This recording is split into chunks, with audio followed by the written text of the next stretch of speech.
Hello guys, welcome back to our wonderful world of rum. We are back in Rum Barrel in Amsterdam, and of course today what we want to do is talk to you a little bit about what rum actually is. So a lot of people get kind of mixed up. They say rum is sweet, or rum is something that pirates drank, or like there's a whole bunch of rubbish that you'll hear people saying about rum.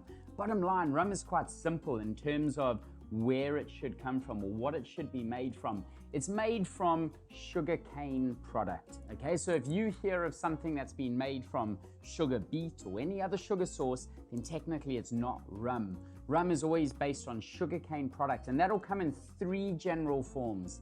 That's fresh cane juice, sugarcane syrup, or molasses. So fresh cane juice is quite simple. It kind of does what it says on the can. It's where we take a big stick of sugarcane and we pass it through a press, and that press extracts all the natural juices that are inside the cane. Now those natural juices, they will be fermented, distilled, and they will produce a style of rum that most of us associate with the French regions of the Caribbean and further afield as well, if we look at Reunion, which is off the coast of Africa. So fresh cane juice produces a style of rum that we would know as, say, agricole. Not all fresh cane juice is agricole, but that's another topic for another video. But that's the style that we associated with. Then we get to fresh cane syrup. So the syrup is produced when we take some fresh cane juice and we basically heat it up. Okay, and what this helps to do is it stabilizes the syrup. It means that it can be stored and used at a later date. So if you don't want to use your fresh cane juice right away, if you want to store it and use it later on in the year, then of course you're going to heat it up, you're going to make this syrup, you're going to stabilize it, store it, use it when you need it. And of course the most popular raw base ingredient for rum is molasses base. So molasses is simply a byproduct of the sugar making process. When we make sugar, the stuff we're left over with at the end is called molasses, and this is then used for fermentation and of course later distillation, producing most of the rums in the world. So a lot of people will also say at this point that rum has no rules. Some people say it's a bit of a cowboy category, okay? Like you can do what you want. Again, not true.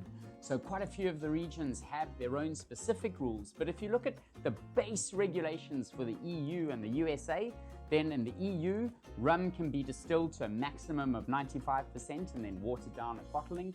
In the EU it's a maximum of 96%, and in the US it's a maximum of 95%. Also, when it comes to bottling in the EU, the minimum alcohol percentage on a bottle is 37.5%, and in the USA it's 40%.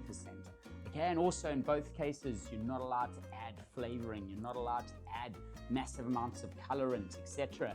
If you do, then you start to enter the world of spiced rum, and of course, once again, that's another topic for another video.